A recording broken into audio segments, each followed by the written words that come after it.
महाराज जी, वो विराट कोहली और अनुष्का आए थे।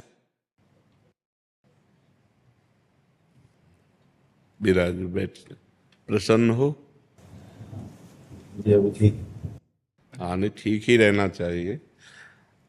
हम आपको अपने प्रभु का विधान बताते हैं थोड़ा सा। जब प्रभु किसी पर कृपा करते हैं, ये वैभव मिलना कृपा नहीं है, ये पुण्य है।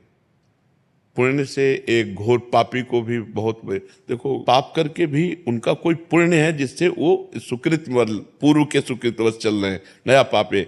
ये वैभव बढ़ना या यश बढ़ना ये भगवान की कृपा नहीं मानी जाती। भगवान की कृपा मानी जाती है अंदर का चिंतन बदलना, जिससे आपके अनंत जन्मों के संस्कार भस्म होकर और अगला जो है वो बड़ा उत्तम होगा। अंदर के चिंतन से होता है, बाहर से कुछ नहीं होता। महत्व अंदर का चिंतन। अच्छा, अंदर का चिंतन हम लोगों का स्वभाव बन गया बहिर्मुखी। बहिर्मुखी मतलब बाहर, बाहर यश कीर्ति लाभ विजय, इससे हमको सुख मिलता है। अंदर से कोई मतलब नहीं रखता कोई, कोई विरला ही अंदर से। अब क्या होता है, भगवान जब कृपा करते हैं तो संत समागम देते हैं, फिर दूसरी जब कृपा होती तो विपरीतता देते हैं, और फिर अंदर से एक रास्ता देते हैं।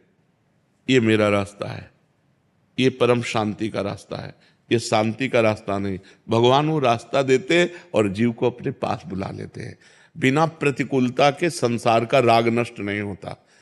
किसी को भी वैराग्य होता है तो संसार की प्रतिकूलता देखकर वैराग्य होता है। सब कुछ हमारे अनुकूल है तो हम आनंदित होकर उसका भोग करते हैं।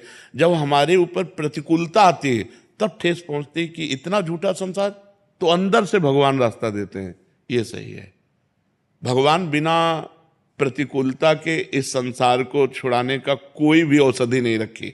आज तक जितने बड़े महापुरुष हुए हैं, जिनका जीवन बदला है, उनको प्रतिकूलता का दर्शन करके बदला है। तो कभी प्रतिकूलता आए तो उस समय आनंदित हो कि मेरे ऊपर अब भगवान की कृपा हो रही है, कि मुझे सतमार्ग में चलने की प्रेरणा मिल रही है। अगर सतमार्ग छूटा हो, ये सब तो एक सेकंड के लिए आप विचार कीजिए। अब अपना सुधार कर लो, अपने जीवन को सत्य में ले आओ, तो अगला जो होगा वो बहुत जोर का होगा। चाहे जन्म हो तो श्रीवान कुलवान धनवान वैभव संपन्न ऐसे, और भक्ति की अनुकूलता, भक्ति की अनुकूलता।